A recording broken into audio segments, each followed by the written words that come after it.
Hello student. तो आज हम पढ़ने वाले हैं क्लास 10। जैसा कि आप लोग देख पा रहे हैं कि हम लोग यहाँ पे क्या पढ़ने वाले हैं, कक्षा 10 रसायन विज्ञान। ठीक, तो पहले हम लोग जान लेते हैं रसायन विज्ञान से एकदम बेसिक से हम लोग पढ़ना सीखेंगे यहाँ पे।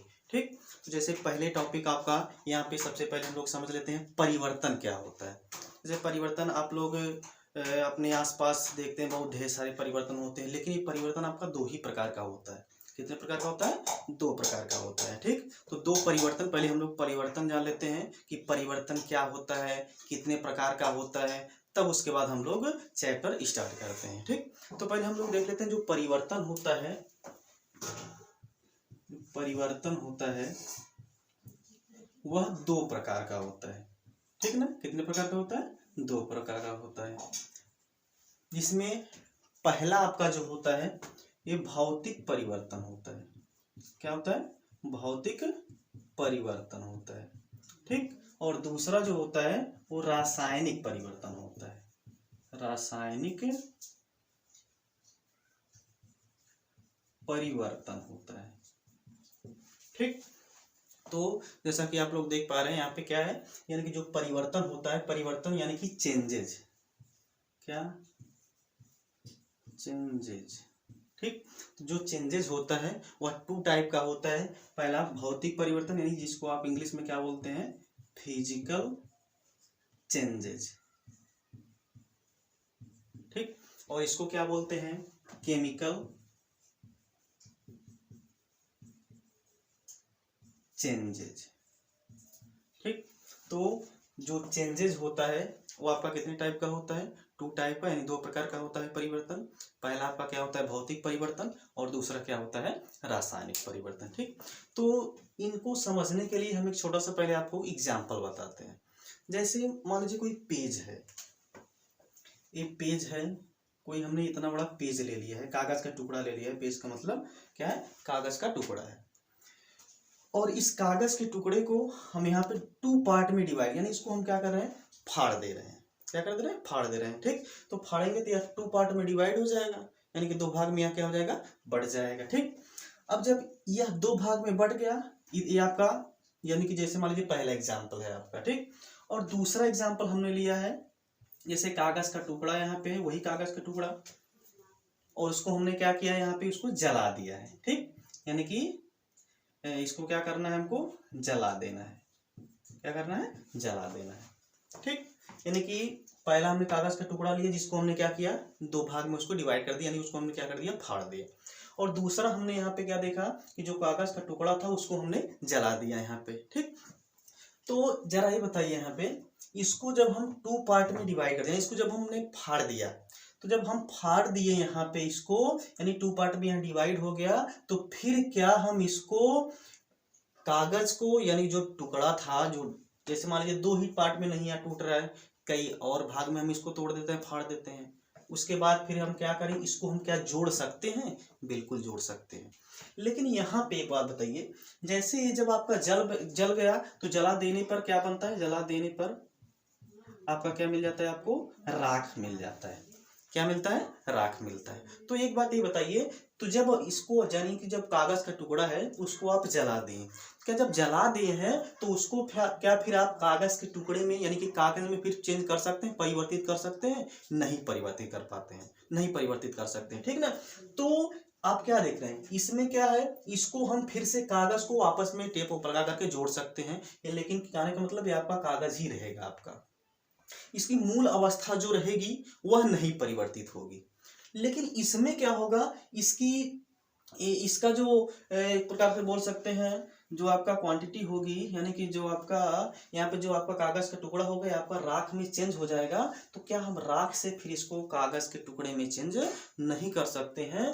तो यही आपका जो परिवर्तन है, यह परिवर्तन आपका क्या है? रासायनिक परिवर्तन है। और इस परिवर्तन को क्या बोलेंगे? भौतिक परिवर्तन बोलेंगे। ठीक, तो आपका क्या हो गया? भौतिक परिवर्तन, और ये क्या हो गया? रासायनिक परिवर्तन। दूसरी पॉइंट, ये तो आपकी पहली बात हो गई कि परिवर्तन कितने प्रकार का होता है? दो प्रकार का। पहला आपने देखा कि कागज के टुकड़े के एग्जाम्पल से हमने समझा कि इसको हम क्या कर सकते हैं, यानी कि कागज को तोड़ करके फाड़ करके फिर उसको हम आपस में जोड़ सकते हैं। लेकिन फिर क्या हम अगर जैसे रासायनिक परिवर्तन है इसमें, जैसे कागज को अगर हम जला दिए तो क्या फिर जलाने पर फिर हम कागज को वहां से प्राप्त कर सकते हैं? नहीं प्राप्त कर सकते। इसका मतलब यह है, यहाँ पे हमको एक चीज देखने को मिल रही है कि यह जो परिवर्तन है यह रिवर्सिबल होता है, जिसको आप क्या बोलते हैं? उत्क्रमणीय बोलते हैं। क्या बोलते हैं? उत्क्रमणीय बोलते हैं। ये आपका जो परिवर्तन होता है वो कैसा होता है? उत्क्रमणीय होता है। कहने का मतलब यह जो परिवर्तन होता है उत्क्रमणीय, उत्क्रमणीय कहने का मतलब यह दोनों दिशाओं में चलता है। यानी कि हम कागज को, आपका खड़ा कागज था, इतना बड़ा कागज था, इसको हमने दो पार्ट में डिवाइड किया, दो भाग में डिवाइड किया। तो इसको हमने दो भाग में डिवाइड किया तो इसका मतलब यह है इसको हम इसमें परिवर्तित कर दिए और फिर हम इसमें परिवर्तित कर सकते हैं। तो यहाँ पे इसको क्या बोलेंगे? उत्क्रमणीय। यानी कि यह जो प्रक्रम होता है, जो भौतिक परिवर्तन होता है वो क्या होता है? एक प्रकार का उत्क्रमणीय प्रक्रम होता है। लेकिन क्या यहाँ पे जो राख है, राख को हम फिर से क्या हम कागज में चेंज कर सकते हैं, परिवर्तित कर सकते हैं? नहीं कर सकते। इसका मतलब यह है कि अनुत्क्रमणीय प्रक्रम यह है। यह क्या है? अनुत्क्रमणीय प्रक्रम है। ये क्या है? अनुत्क्रमणीय प्रक्रम है। यानी कि यह क्या होता है? केवल एक ही दिशाओं में चलता है। चलिए अब दूसरा एग्जांपल देखते हैं। जैसे बर्फ का टुकड़ा ले लीजिए। क्या ले लें हम? बर्फ का टुकड़ा ले लें। तो जब आप बर्फ के टुकड़े को क्या करते हैं, उसको हीट करते हैं या टेम्परेचर उसका आप क्या करते हैं, इंक्रीज करते हैं, बढ़ाते हैं, तो बर्फ का टुकड़ा, चलिए बर्फ का टुकड़ा मान लीजिए यहाँ पे ठोस अवस्था में था। तो जब ठोस अवस्था में था यह, तो इसके जो पार्टिकल होंगे, आप ये भी जानते हैं कि जो ठोस होता है, ठोस में उनके कणों के मध्य जो आकर्षण बल होता है, यानी कि जो फोर्स ऑफ अट्रैक्शन होता है, वो क्या होता है? बहुत हाई होता है। यानी कि क्लोजली पैक होते हैं सभी पार्टिकल आपस में, किसके? सॉलिड के, यानी कि ठोस के। तो जैसे इसको हमने क्या किया? हीट किया, यानी इसको हमने क्या किया? गर्म किया। तो जब हम इसको गर्म करेंगे, जब हम इसको क्या करेंगे? गर्म करेंगे, तो यह आपका किस में परिवर्तित होगा? द्रव में परिवर्तित होगा। तो जब द्रव में परिवर्तित होगा, इसके जो पार्टिकल हैं, यानी कि इसके जो कण हैं, इसके कण थोड़ी सी दूरी पर हो जाएंगे। चलिए यहाँ पे हमने बना दिया। ये आपका क्या है? यह जो आपका बर्फ था वो आपका जल में परिवर्तित हो चुका है, यानी कि पानी में परिवर्तित हो चुका है। ये आपका क्या है? ये गर्म करने पर इसको हमने क्या किया? गर्म किया। ये आपका क्या था? ठोस था। और ये आपका क्या बन गया? द्रव बन गया। तो एक बात यहाँ पे हमको ये बताइए, क्या फिर हम द्रव को ठोस में, ठीक है, क्या हम फिर से द्रव को ठोस में परिवर्तित कर सकते हैं? बिल्कुल कर सकते हैं। जब हमने यहाँ से टेम्परेचर इसको दिया तो आपका द्रव में चेंज हुआ। फिर द्रव का अगर टेम्परेचर हम क्या कर देंगे? लो कर देंगे, यानी उसका टेम्परेचर डिक्रीज कर देंगे, तो फिर से वो आपका ठोस अवस्था में चेंज हो जाएगा, यानी कि परिवर्तित हो सकता है। चलिए अब यहाँ पे तीसरी इसकी अवस्था देखिए, क्योंकि आप जानते हैं जल जो होता है वो तीनों अवस्थाओं में पाया जाता है। ठोस में भी पाया जाता है, द्रव में भी पाया जाता है, गैसों में भी पाया जाता है। चलिए यहाँ पे आप देखिए, इसको हमने और गर्म कर दिया, तो आप क्या देख रहे हैं? क्या देख पा रहे हैं? यहाँ पे जो इसके कण हैं, इसके कण और दूरी पर हो गए। इसके जो कण हैं और दूरी पर हो गए। इसका मतलब यह है इसमें जो फोर्स ऑफ अट्रैक्शन, यानी कि जो आकर्षण बल है वो क्या है? बहुत कम है। इसमें क्या है? उससे थोड़ा सा ज्यादा आकर्षण बल लगेगा, किसमें? द्रव में। और जो आपका ठोस होता है उसमें क्या है? बहुत ज्यादा आकर्षण बल होता है। तो यहाँ पे क्या हो रहा है? इसके कण ही क्या कर रहे हैं? एक रूप से दूसरे रूप में चेंज हो रहे हैं। तो ये भी आपका एक कैसा परिवर्तन है? भौतिक परिवर्तन है। क्लियर? चलिए अब हम रासायनिक परिवर्तन का कोई दूसरा एग्जाम्पल लेते हैं। चलिए जैसे मान लीजिए दूध है। दूध को आप क्या करते हैं कि मक्खन बनाते हैं, जिसको आप दही बोलते हैं। दूध से आप दही में परिवर्तित कर सकते हैं, लेकिन क्या फिर आप दही को फिर से दूध में परिवर्तित कर सकते हैं? नहीं परिवर्तित कर सकते। तो यह जो परिवर्तन होगा, यह परिवर्तन क्या कहलाएगा? रासायनिक परिवर्तन कहलाएगा। क्लियर? ये तो हो गया आपका क्या? भौतिक परिवर्तन और रासायनिक परिवर्तन। परिवर्तन आपका कितने प्रकार का हो गया? दो प्रकार का, भौतिक परिवर्तन और रासायनिक परिवर्तन। तो हम लोगों को जो पढ़ना है वो पढ़ना है आपका रासायनिक परिवर्तन, रासायनिक अभिक्रिया हमको पढ़ना है। तो यही जो, यानी कि यही जो परिवर्तन होता है, इसी परिवर्तन को क्या बोलेंगे? रासायनिक परिवर्तन बोलेंगे। और इसमें जो अभिक्रिया पाई जाएगी उसी अभिक्रिया को क्या बोला जाएगा? रासायनिक अभिक्रिया बोला जाएगा।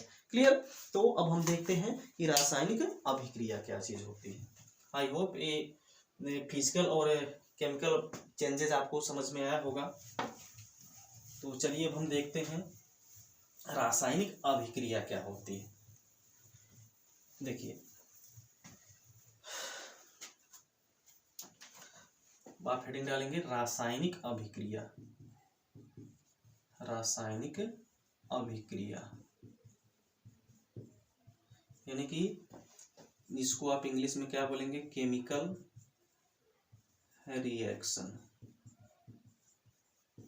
क्लियर? यानी कि रासायनिक अभिक्रिया, इसको आप इंग्लिश में क्या बोलेंगे? Chemical reaction. रासायनिक अभिक्रिया क्या होती है? जैसे देखिए, जब हम क्या करते हैं, दो या दो से अधिक पदार्थों को आपस में मिलाते हैं। जब हम क्या करते हैं कि दो या दो से अधिक पदार्थों को जब आपस में मिलाते हैं तो कोई नया पदार्थ बनता है, और वह जो नया पदार्थ बनता है वो पहले से बिल्कुल ही भिन्न होता है। तो इसी अभिक्रिया को, उसमें जो अभिक्रिया पाई जाएगी उसी अभिक्रिया को क्या बोलेंगे? रासायनिक अभिक्रिया बोलेंगे। क्लियर ना? यानी कि फिर से सुनिए, हमने क्या बोला कि जब दो या दो से अधिक पदार्थों को आपस में मिलाया जाता है तो एक या एक से अधिक नए पदार्थ का निर्माण होता है, और वह जो नया पदार्थ आपका होता है इससे बिल्कुल भिन्न भी हो सकता है और समान भी हो सकता है। तो इस प्रकार की अभिक्रिया को क्या बोलेंगे? रासायनिक अभिक्रिया बोलेंगे। यानी कि क्या बोलेंगे? रासायनिक अभिक्रिया की डिफिनीशन क्या होगी? जब दो या दो से अधिक पदार्थों को आपस में मिलाया जाता है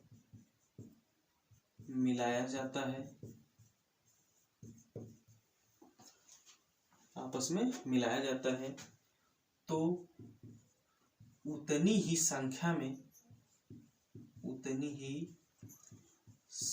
में या अधिक संख्या में नए पदार्थ का निर्माण होता है। नए पदार्थ का निर्माण होता है तो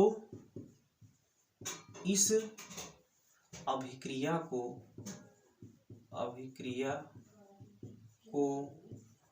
रासायनिक अभिक्रिया कहते हैं। रासायनिक अभिक्रिया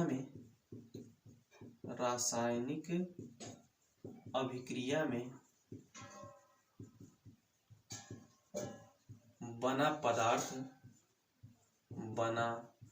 पदार्थ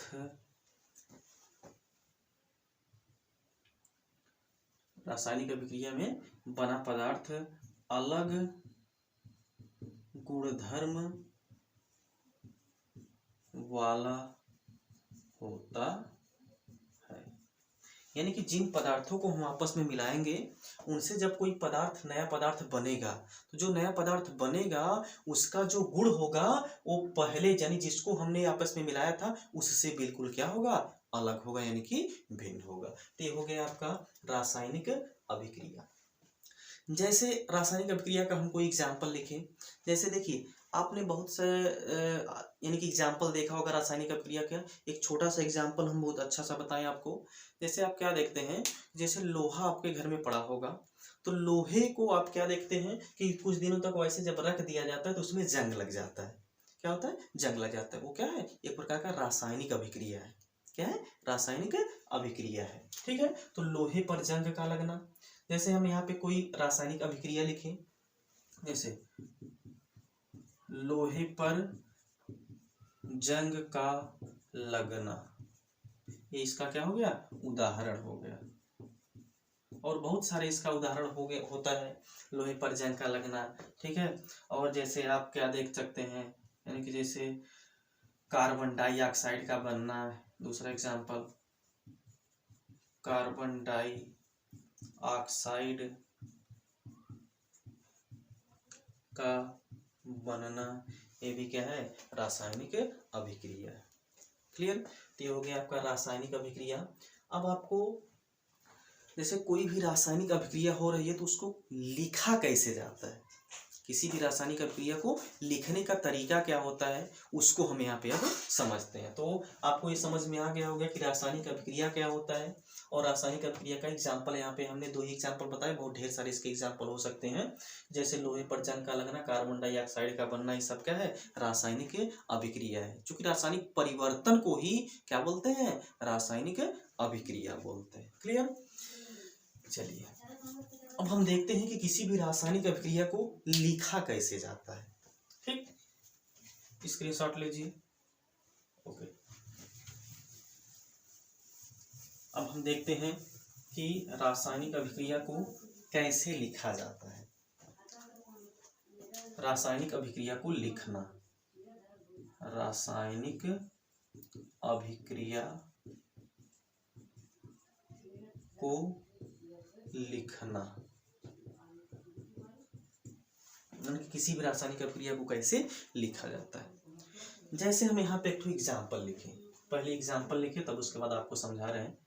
जैसे हमने एग्जाम्पल यहाँ पे लिखा, कार्बन तथा ऑक्सीजन की अभिक्रिया द्वारा कार्बन डाइऑक्साइड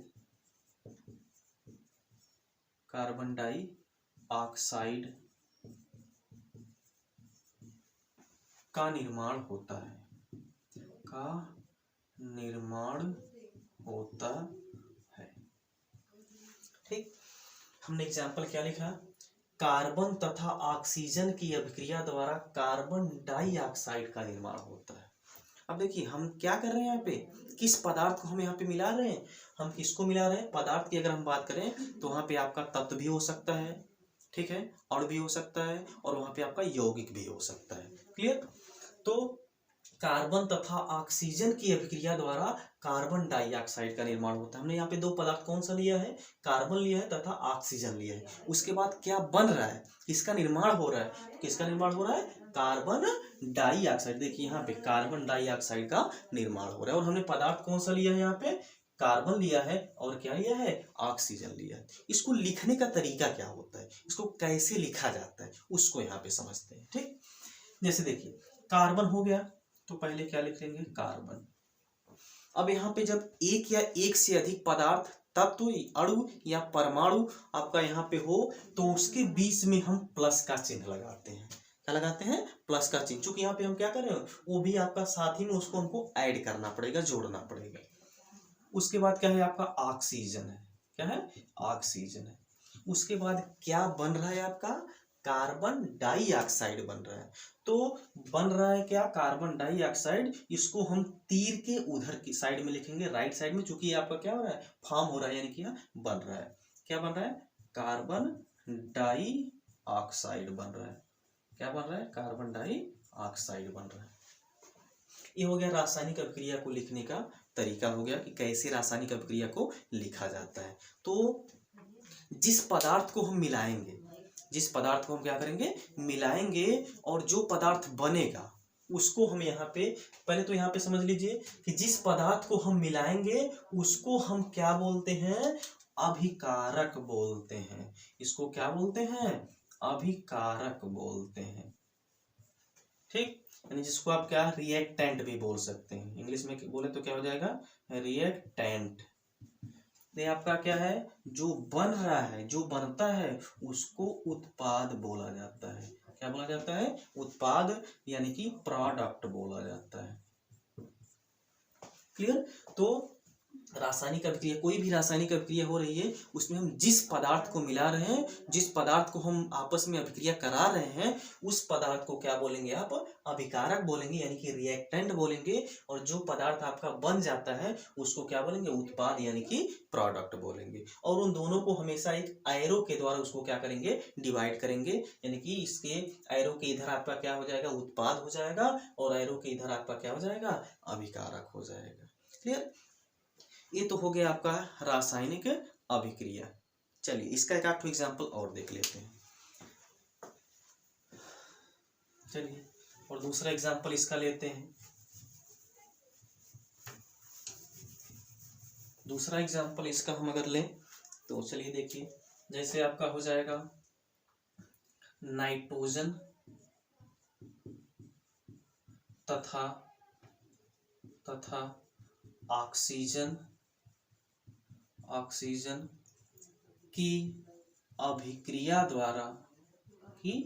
की अभिक्रिया द्वारा नाइट्रोजन तथा ऑक्सीजन की अभिक्रिया द्वारा नाइट्रोजन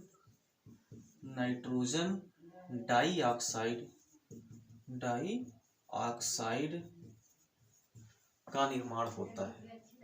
का निर्माण होता है। क्लियर? तो ये हो गया कि दूसरा एग्जाम्पल, जैसे क्या है? नाइट्रोजन तथा ऑक्सीजन की अभिक्रिया द्वारा नाइट्रोजन डाइऑक्साइड का निर्माण होता है। अब इसको लिखने का तरीका क्या है? वही हमने प्रोसेस बताया। किसको हम मिला रहे हैं यहाँ पे? पहले सबसे पहले उसी को पहचानेंगे, क्योंकि जिसको हम मिला रहे हैं, जिसकी हम अभिक्रिया कराएंगे, वो आपका क्या हो जाएगा? रिएक्टेंट हो जाएगा, यानी कि अभिकारक हो जाएगा। तो देखिए पहचानिए यहाँ पे किसको हम मिला रहे हैं, किसकी अभिक्रिया हम करा रहे हैं? नाइट्रोजन तथा ऑक्सीजन। तो ये नाइट्रोजन और ऑक्सीजन आपका क्या हो जाएगा?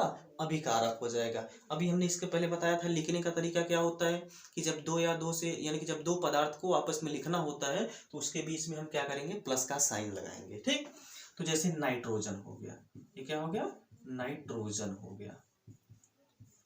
अब इसको हम प्लस लगा देंगे। दूसरा पदार्थ आपका क्या है? ऑक्सीजन है। क्या है? ऑक्सीजन है। और क्या बन रहा है?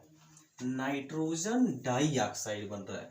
जो बनता है उसको हम तीर के राइट साइड में लिखते हैं। क्या बन रहा है? Nitrogen dioxide. तो आपका क्या बनेगा? नाइट्रोजन डाइऑक्साइड बन रहा है। तो ये हो गया आपका रासायनिक अभिक्रिया को लिखना। तो आज के लिए बस इतना ही। इसके बाद अब नेक्स्ट लेक्चर में हम लोग पढ़ेंगे कि रासायनिक समीकरण क्या होता है। इसमें तो रासायनिक अभिक्रिया क्या होता है और परिवर्तन कितने प्रकार के होते हैं, भौतिक परिवर्तन, रासायनिक परिवर्तन, इसको हमने यहाँ पे देखा। तो आई होप आप लोगों को वीडियो समझ में आया होगा। जो नहीं समझ में आया होगा तो कमेंट बॉक्स में वहाँ पे आप लोग पूछ सकते हैं कि जो आपको नहीं समझ में आया। Okay, thank you.